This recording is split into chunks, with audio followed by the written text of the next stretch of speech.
Agora já está lá disponível para vocês, tá? Deixei mesmo o arquivo aqui. Boa noite a todos.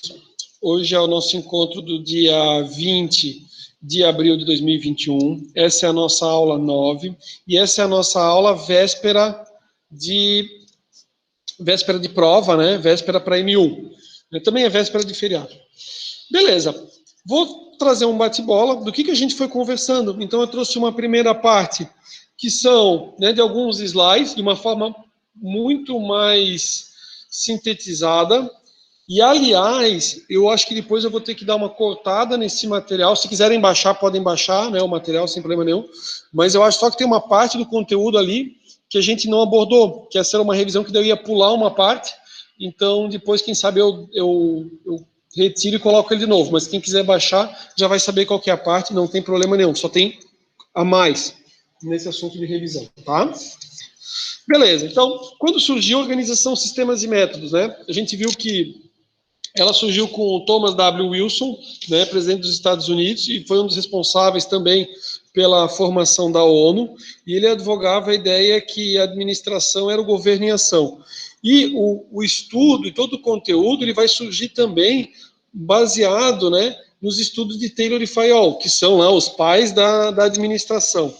O que vem a ser a organização Sistemas e Métodos?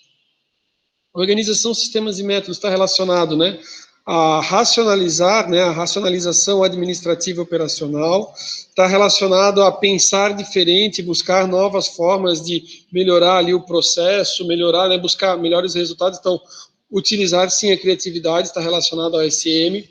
É um processo de melhoria contínua, uma luta constante contra desperdícios, uma forma de tentar simplificar os fluxos de trabalho, simplificar processos, né, para ter melhores resultados, o aumento da produtividade.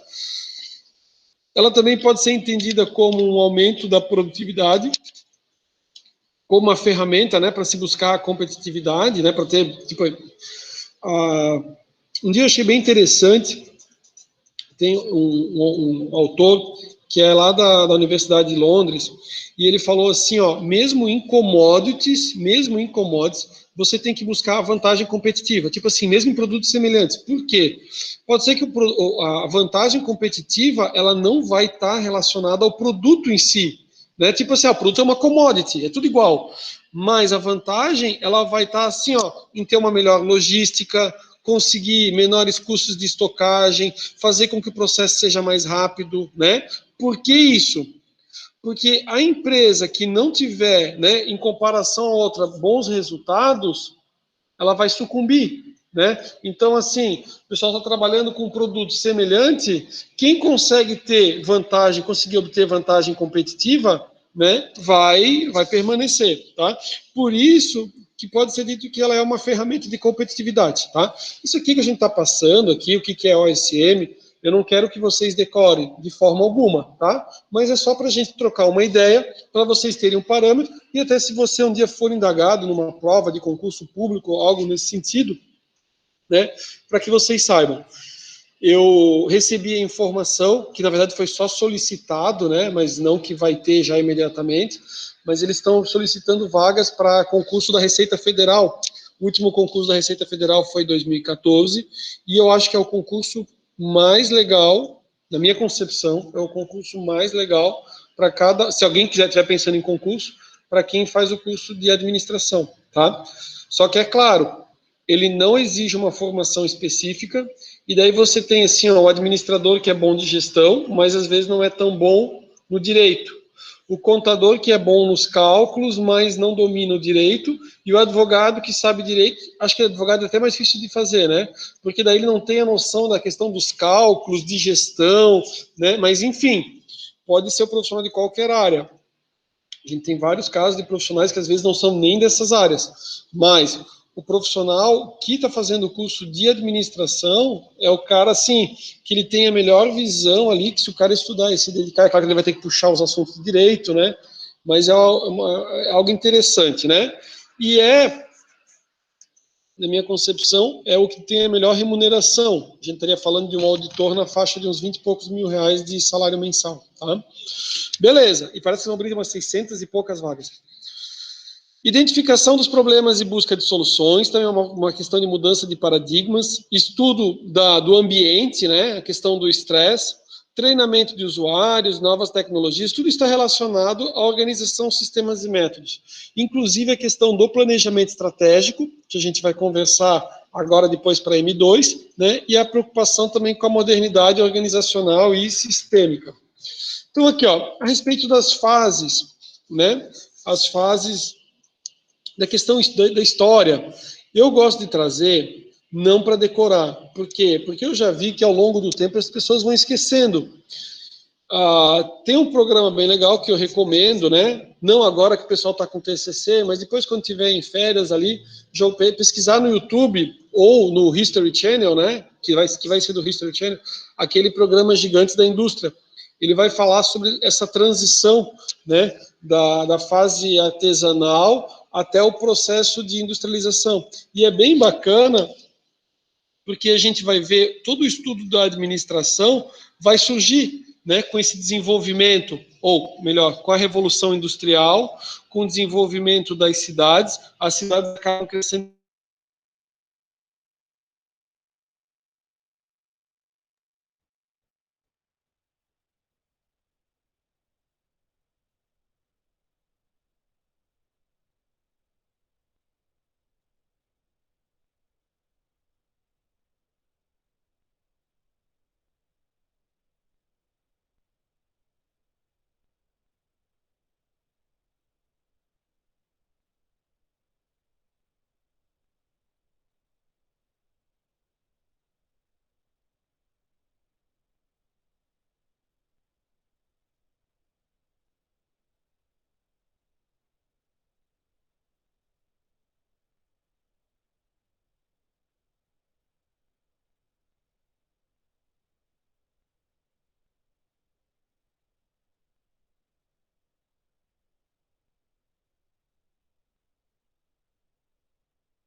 Oi, pessoal, desculpa, acabei caindo.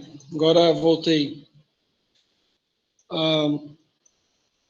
Então, a gente estava comentando, né, é bem interessante toda a evolução do estudo da administração justamente por uma necessidade, né, necessidade que a Revolução Industrial acabou ocasionando. Deixa eu só abrir para aparecer minha apresentação. Ó, beleza. Vamos adiante.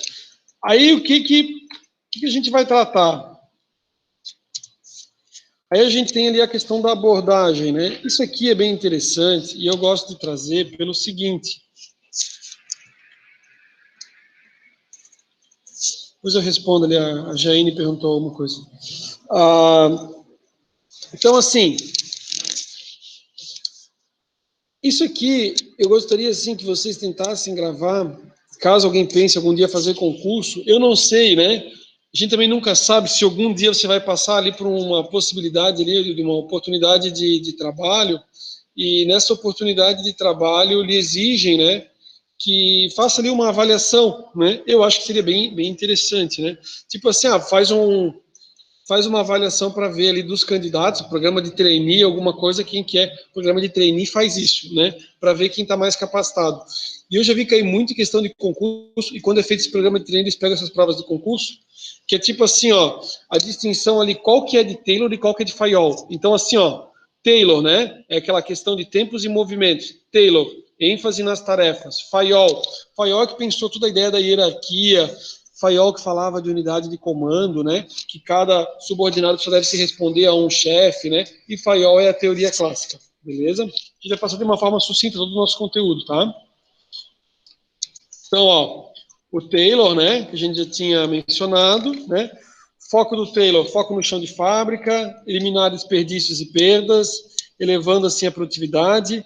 Ele diz que o que é empírico, tipo tentativa e erro, né, deve ceder lugar para a ciência, ou seja, o que importa é a ciência, é o planejado sobre o improvisado, né, nada de improvisação. Estudo dos tempos e movimentos, divisão e subdivisão de todos os movimentos necessários para a execução de uma tarefa. A gente já comentou, isso aqui funciona até hoje, né? Você pega a fabricação de aqueles tênis da Nike e tudo mais, os caras têm lá em pouquíssimo tempo, você tem tudo bem mensurado. Divisão do trabalho, cada operário passou a ser especializado na execução de uma única tarefa, desenho de cargos e tarefas, padronização de métodos e processo de trabalho, assim como incentivos salariais e prêmios de produção. Fayol, né? Fayol era um francês, nunca vi perguntar sobre isso, né? Mas um estava na Europa e outro nos Estados Unidos. Taylor nos Estados Unidos, Fayol, né? Na França. Então, os dois eram engenheiros, né? O Taylor, né, era engenheiro mecânico e o Fayol, engenheiro de minas, né? Fayol é que propagava, né, o que mencionava, né, que geralmente eu já li no livro assim que Fayol advogava, né, mas não advogava, né, mas é tipo assim que ele dizia assim, olha, é importante que haja um curso que forme profissionais que tenham conhecimento da produção, que tenham conhecimento de gestão de pessoas e tudo mais para a melhor gestão da empresa, tá? O Fayol, ele tem a ênfase na estrutura da organização, ele criou as funções básicas da empresa, que depois a gente até pode ver ali, tipo, a ideia tipo, no organograma, né? Ele traz ali aquela questão, né, da autoridade, responsabilidade, unidade de comando, a gente comentou em aula, defendia a necessidade de um ensino organizado, né, para formar os administradores, e a divisão do trabalho em departamentos. Então, aqui as funções da empresa, né, e como é que a gente vê hoje em dia. Então, lá, a questão, né, a técnica, né, dependendo de engenharia, comercial, financeira, segurança e contábeis, tá? Essas são as funções que ele trouxe, ó. Como é que ele trouxe? Estava aqui em cima. Ó. Técnicas comerciais, financeiras, seguranças, contábeis e administrativas. Né? Se a gente fosse ver aqui hoje em dia. Beleza. Também é de Fayol, o que a gente escuta muito, né? O que faz o administrador? Planeja, organiza, comanda, coordena e controla. Isso vem lá do Fayol, lá dos primórdios. Próxima escola, Elton Maio, com a experiência de Hawthorne. É aquela experiência dos relés, né?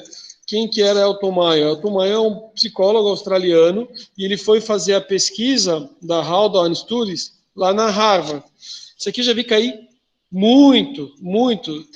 Tem a mesma pergunta de trocentas vezes. Eles adoram pedir sobre Taylor, Fayol, Elton Maio. Por isso que a gente está dando uma reforçada aqui e espero que se algum dia vocês estejam fazendo algum programa de trainee, Porque ele vai perguntar, ele quer saber se o cara que é administrador ou administrador ele tem o conhecimento, né? E para perguntar se ele tem o conhecimento, se ele tem a base, ele vai desde os primórdios até o avançado. O avançado no quê, professor? Depende qual é a sua área, né? Então, assim, a pessoa quer trabalhar no mercado financeiro, vai perguntar um monte sobre o mercado de capitais. A pessoa quer trabalhar em gestão de pessoas, aí ele vai focar na especialidade, tá? Mas a base vai ser isso aqui. Então, aqui diz, né, trabalho só tem sentido quando existe uma atividade grupal. Aí ele começa a identificar que não importa só aquela situação que vem lá de Taylor e Fayol, né, da unidade de comando, de você ter alguém supervisionando, né, de premiar. O Elton Maio ele desconstrói isso e ele vai dizer assim, olha, na verdade, o grupo ele tem mais poder do que o supervisor, né? Dito capataz antigamente, né? Então assim, ó, a equipe ela pode botar muito mais pressão do que o funcionário. Eu não vou me estender muito, até se alguém quiser dar uma olhadinha nessas escolas que a gente foi conversando, né? Dá para pegar e dá para voltar na aula, tá? A gente foi detalhando um pouco mais. Eu acho que daí assim até fica mais interessante se vocês, né, a pessoa voltar depois. Aí a gente tem a escola comportamental, né? E daí a escola comportamental, o que ela vai fazer? Vou entrar mais no Maslow, né? O McGregor tem a teoria do X e Y. Aí um deles vai dizer que o funcionário, né? Ele é preguiçoso, que você tem que pressionar, ou você tem que fazer, né? E uma outra ideia seria, tipo assim, que ele é motivado por si só. Infelizmente, né, em muitas situações de gestão, eu já passei, né, por situações onde as pessoas, a princípio, eles têm clara certeza, né, que não estou dizendo que é verdade, mas tipo o gestor ele tem para ele como certo que o comportamento dele é adequado. O professor concorda com a pessoa? Não, eu discordo muito, né? Mas ele faz e ele tem resultado. E daí ele fica todo bobo, a pessoa fica toda boba, né? E diz ainda para mim que tem resultado. Por exemplo, eu não sei se aqui alguém, né, anda a cavalo, né? Pratica hipismo. Mas com o cavalo, você tem duas situações. Você tem que ser, né, firme com o cavalo, para que ele salte os obstáculos, e ao mesmo tempo você faz carinho no cavalo. Eu tenho um amigo meu, que trabalhou na mesma empresa comigo, e ele falou assim, cara, isso aqui é da mesma forma que a pessoa gosta, né, de hípica, a mesma forma ela trata algumas pessoas. E as pessoas vão igualzinho o cavalo, né? Então, às vezes, pressiona e o cavalo salta e faz tudo, e daqui a pouco ela dá, né? Ai, que como você é bacana, e a pessoa fica toda feliz, né? E ela usa isso ali, que é o mesmo que ela usa com o cavalo com as pessoas, né? O professor acha legal isso? Não, não gosto, né? Mas existe, vocês, né, reparem. Abraham Maslow, eu acho super interessante, bem bacana comentar, né? Ele vai trazer justamente a pirâmide, né, da hierarquia das necessidades, e a gente viu em questão numa revisão que a gente fez, essa pirâmide. Não significa que a pessoa tem que ter 100% uma necessidade dessas atendidas, mas essa lógica aqui é bem legal. Então, assim, ó, eu sempre tenho como parâmetro, assim, para explicar a lógica que é assim, digamos que a pessoa ficou desempregada, mas ele está bem, tem seguro-desemprego e tudo mais. Aí ele vai buscar oportunidade, ele só vai buscar umas oportunidades que sejam condizentes com aquilo que ele pensa. Mas pode acontecer, às vezes, do mercado não está tão legal, né? Não está contratando e tudo mais. Se acontecer isso, de não estar contratando, e começa a passar o tempo, o cara começa a ficar mais desesperado. E daí ele vai ficando desesperado. Aí no final o cara já está aceitando qualquer coisa, né? Dependendo da necessidade. E daí eu estou fazendo o quê? Eu estou descendo na base da pirâmide. Desculpa. Estou descendo na base da pirâmide. O que seria? Seria a situação que é o seguinte: o cara precisa do dinheiro para comer. O cara fala assim, cara, eu preciso do dinheiro para poder comprar comida, para atender minhas necessidades, para tipo assim, para ter dignidade, Eu preciso de qualquer coisa, só me contrata, pelo amor de Deus. Aí o cara começa a trabalhar. Aí o cara começa a trabalhar, vocês vão ver que passa um pouquinho de tempo, o cara pensa assim, poxa, Aqui eu estou recebendo, mas eu acho que a empresa, vamos supor, né, que as outras necessidades não são atendidas, né, a gente vai seguir a ideia das necessidades. Vamos supor que ele está trabalhando e fala assim, mas aqui é meio ruim, porque assim, ó, eu não tenho certeza, né, a empresa não está muito bem das pernas, eu não tenho certeza se daqui a 2, 3 anos essa empresa vai estar legal. E com isso, eu fico muito ansioso se eu vou ter emprego, não vou ter emprego. Isso faz com que? Isso faz com que as necessidades de segurança da pessoa não sejam atendidas. O que essa pessoa faz? Essa pessoa vai começar a mandar currículo aí para tudo quanto é lugar, manda, né? Professor, ninguém mais manda currículo. Antigamente eles imprimiam. Tem gente que faz isso ainda? Sim. Serve para alguma coisa? Não sei, né? Hoje em dia o cara manda o currículo pelo WhatsApp, né? Ou se não manda um direct, né? Manda até o direct pelo Instagram, né? Tô querendo trabalhar aí, coisa e tal. E tem o LinkedIn, obviamente. Beleza. Necessidades, aí ele manda para outros locais para buscar o quê? Um local que, obviamente, atenda necessidades fisiológicas, mas que atenda também a necessidade de segurança dele, que é o quê? Ter um emprego garantido que possibilite a ele financiar um carro, financiar uma casa, né? Dar tranquilidade para a família dele e necessidade de segurança. Passado isso, pode ser que ele tenha esses dois primeiros, mas a de aceitação ele não tem. Então ele trabalha num lugar que ninguém conversa com ele, que não tem evento, não tem festa, é um negócio meio mudo assim, né? Tipo um home office, brincando.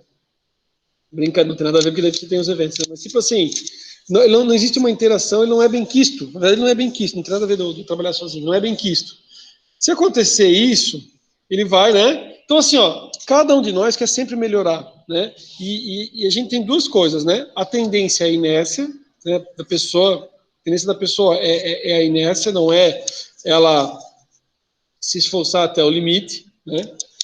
E a outra questão né, outra ideia é que cada um quer sempre melhorar. Então você vai sempre buscar melhores oportunidades, né? Às vezes você pode ver alguém que está ganhando uma remuneração bem bacana, você vai perguntar para ele e vai dizer, e aí, aposentou já? O cara vai dizer, não, estou batalhando para galgar, né, passos ainda maiores, beleza? Essa é a lógica. Então, aqui as de aceitação sociais, as de estima também são consideradas, né, também são tidas, né, com uma outra nomenclatura que é de status, então assim, de status com o seu cargo, e por fim a última, né, é de se sentir realizado com o que você faz, né, que é a da autorrealização. Então a pessoa fazer algo que ele se sinta, né, que ele sinta assim, cara, eu tenho o meu papel nesse mundo, né, faço a minha parte. Beleza. Aí a gente falou,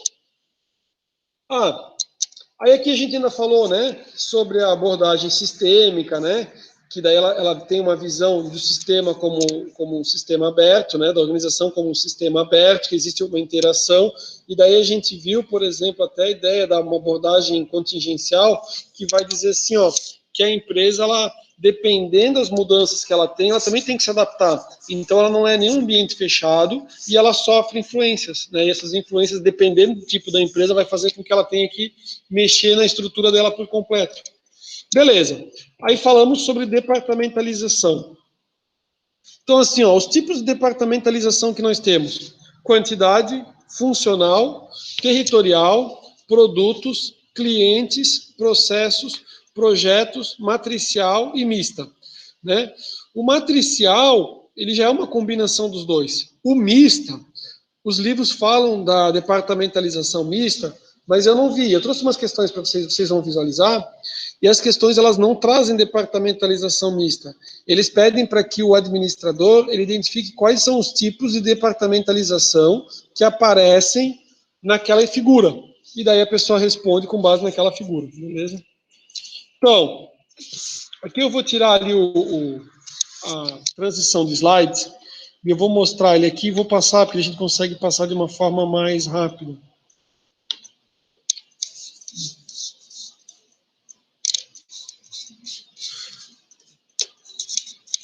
Ó, então, assim, ó, a gente já viu, né? Departamentalização funcional, então a gente vê aqui as funções, ó, né? Outro tipo de departamentalização geográfica, também conhecido como territorial. Aí a gente vê ali serviços Europa, América Latina, América do Norte, né? Ah, professor, quem define isso? A empresa, né? Conforme a necessidade dela.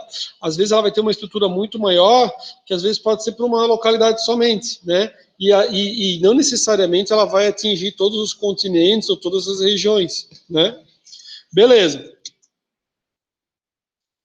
Aqui, exemplo, né, ó, por cliente. Então, ali, ó, foi feita a departamentalização cliente, empresas, banco, governo. Departamentalização por produtos. Exemplo, tipo de uma concessionária. Aí o cara faz a análise. Lembrando que a departamentalização, o que que é, né? A departamentalização é você agrupar os iguais, né? Então, assim, num grupo heterogêneo, você agrupa os iguais.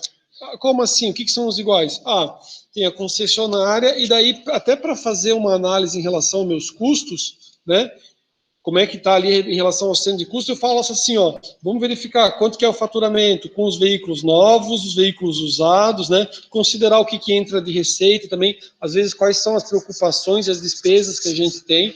Então, assim, às vezes tem situações que às vezes o cara diz assim, poxa, eu não quero, não vou trabalhar com veículo usado com tal idade porque é só incomodação. Tipo, o cara vende, tá feliz que vendeu, já vendeu barato, aí daqui a pouco vem o cliente e daí vai gerar muito mais gastos, tá? Isso aí quando você tem uma análise, né, bem organizada para o centro de custo, você consegue fazer, beleza. Isso é departamentalização por produtos, departamentalização matricial, não sei se vocês conseguem ver bem ali, né? Às vezes a matricial você tem lá o projetos e a funcional, e daí você tem a matriz, e a gente visualizou como é que a gente pode fazer no organograma, porque a gente está vendo através de uma representação gráfica que é o organograma, como é que a gente pode fazer para, num caso de conflito entre, né, o gerente da função e o gerente do projeto, como é que se resolveria. Ó, matricial, e aqui está o exemplo, ó. Dá só um minutinho que eu vou mexer no ar-condicionado, só um pouquinho, pessoal.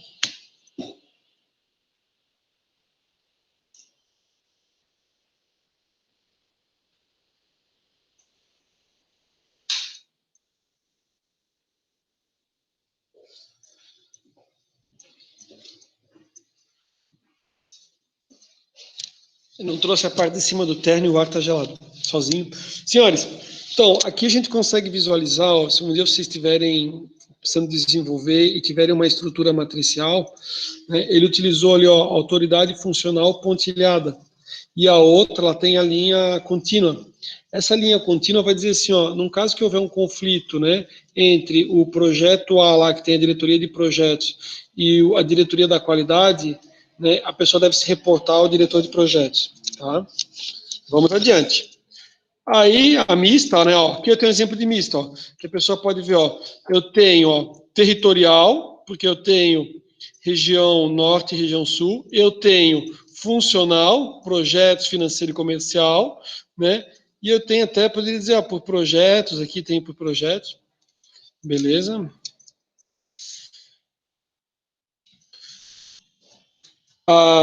Aqui a gente entra no assunto de layout, né, que é o estudo do ambiente de trabalho, sempre voltado, não me lembro que se eu trouxe muitas informações ali a respeito do layout, mas a gente pode conversar assim, deixa eu ver como é que está aqui o material.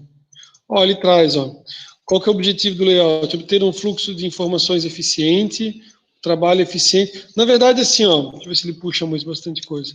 Ele traz os princípios, beleza, então vou seguir o material aqui. Obter um fluxo de informações eficientes, o arranjo físico, né, ele deve ser feito de tal forma que o supervisor ele consiga ter uma boa visibilidade, que ele consiga, né, melhor gerir ali e melhor coordenar ali a produção. É feito também, você vai trazer o quê? O equipamento, o maquinário que ele vai usar mais perto do trabalhador, que ele tem que caminhar o mínimo possível. Por isso que os autores trazem no livro, né, assim, ó, o bebedouro deve ficar aqui distância, o equipamento que ele utiliza, por exemplo, a impressora, qual que é a distância, né? Não adianta o cara, por exemplo, que a gente está aqui na faculdade, dizer assim, onde é que fica a central de fotocópias? Ah, a central de fotocópias fica lá no bloco da saúde. Imagina, o cara pega um dia de chuva, ou o cara imprime, aí ele chega lá, manda imprimir. Imagina que mandasse imprimir aqui da sala, eu chego e mando imprimir. Aí eu vou lá no bloco da saúde para pegar a minha impressão, deixei meu computador aqui, aí eu chego lá e diz assim, não, deu erro, professor, o professor tem que mandar imprimir de novo. né, e faz esse movimento, tipo, é absurdo, né? Absurdo. Infelizmente, em alguns locais, né, acaba acontecendo. Vai fazendo o quê? Vai fadigando, o cara deixa o cara estressado e cansado, né? Funcionário. Tomar o cuidado, né, para isolar os elementos insalubres, né? Porque vai gerar maiores custos para a empresa também. Aumentar a flexibilidade para as variações necessárias, né? E o objetivo também do layout é propiciar, né, garantir ali que daí um ambiente bem organizado vai gerar um clima favorável ao trabalho, as pessoas vão se sentir mais motivadas. A gente mostrou algumas imagens do ambiente desorganizado, assim como eu comentei bastante, né, quem quiser pode voltar ali na aula, a respeito de uma pessoa que eu conheci, né, que ela é arquiteta, fez mestrado em arquitetura na Harvard, pessoa uma sumidade, fez diversas obras em Brasília e coisa e tal. Bem legal, eu tive a oportunidade de fazer um treinamento com ela e deu para, obviamente que não é a minha área de formação, né, mas deu para ter uma boa noção, né, em relação ao ambiente. E daí algumas coisas que eu inconscientemente, porque não sabia, né, tinha às vezes uma impressão tipo assim, pô, não tá legal, coisa e tal. Aí você vê que tem todo um trabalho do arquiteto, né, que ele deixa lá o ambiente simétrico, as cores e tudo mais, e ela conseguiu, na aula, ela conseguiu demonstrar, por exemplo, assim, ó, às vezes, porque daí tinha várias imagens, vários ambientes que ela fez, meu, assim, a aula, assim, olha, dá para pagar pelo menos umas 10 vezes mais, ainda que estava bem pago. E, assim, que valia o custo. E daí, a gente conseguiu ver, por exemplo, assim, ó, como às vezes você faz o ambiente, se o ambiente não estiver legal, ou você deixa o pessoal estressado, ou você deixa um ambiente assim que não, cara, não flui, tá?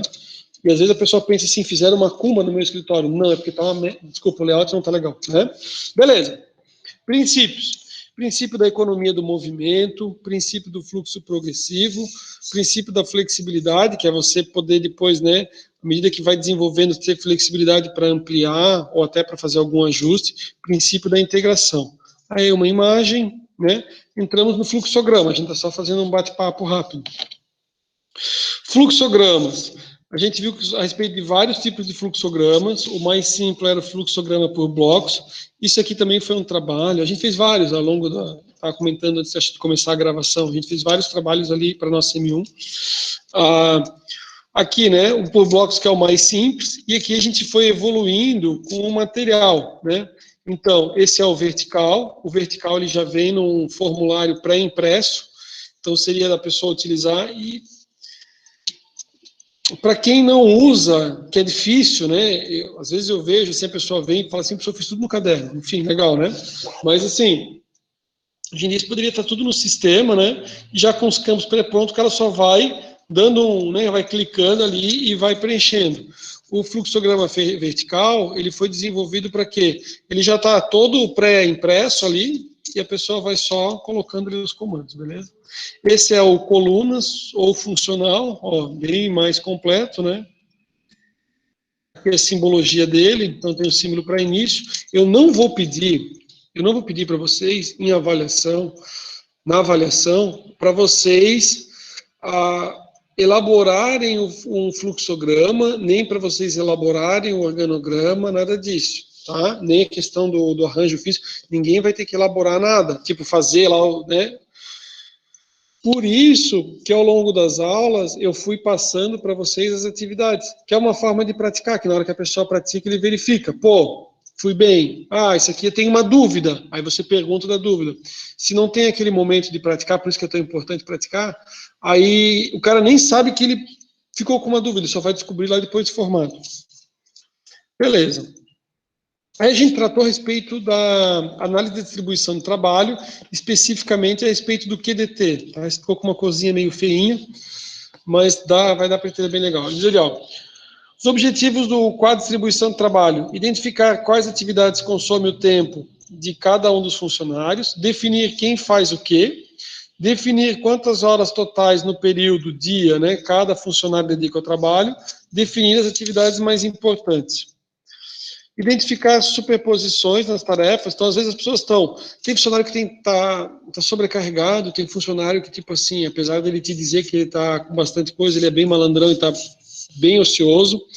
Então, quando a gente viu e a gente fez um trabalho, nas etapas, o que a gente observou? Nas etapas, você tem uma etapa onde o funcionário coloca o que ele faz, e depois você tem uma etapa que o supervisor, ele analisa e ele verifica essas informações. Por quê?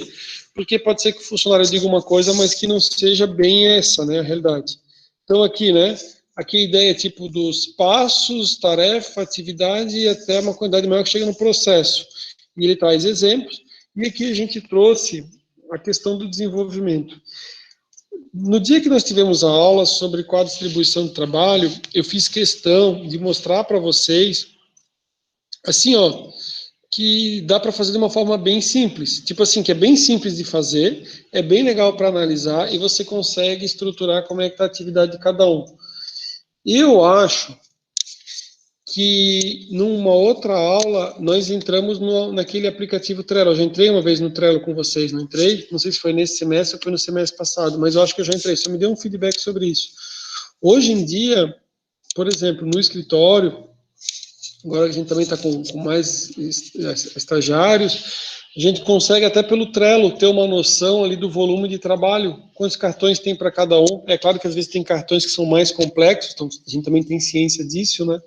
Mas aí a gente consegue ter uma noção, né, tipo, tanto eu quanto a doutora Karina, de como é que está a atividade, como é que eles estão desenvolvendo, se eles estão acumulando. Ele permite você colocar as etiquetas, então a gente tem as etiquetas, a gente consegue ver assim, ó, o que é prioridade, como é que está, e se ele está atendendo, se ele está cumprindo ali, né, os prazos, beleza? Que mais? É que o agrupamento até que ele chega no final, ó. Aqui eu tenho o modelo lá do quadro de distribuição, aí ele completinho, né? Com cada um deles e cada uma das atividades.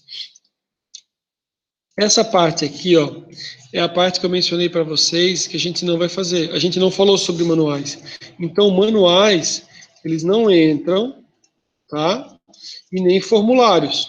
Nem manuais e nem formulários. Esses dois assuntos, eles não vão entrar, tá?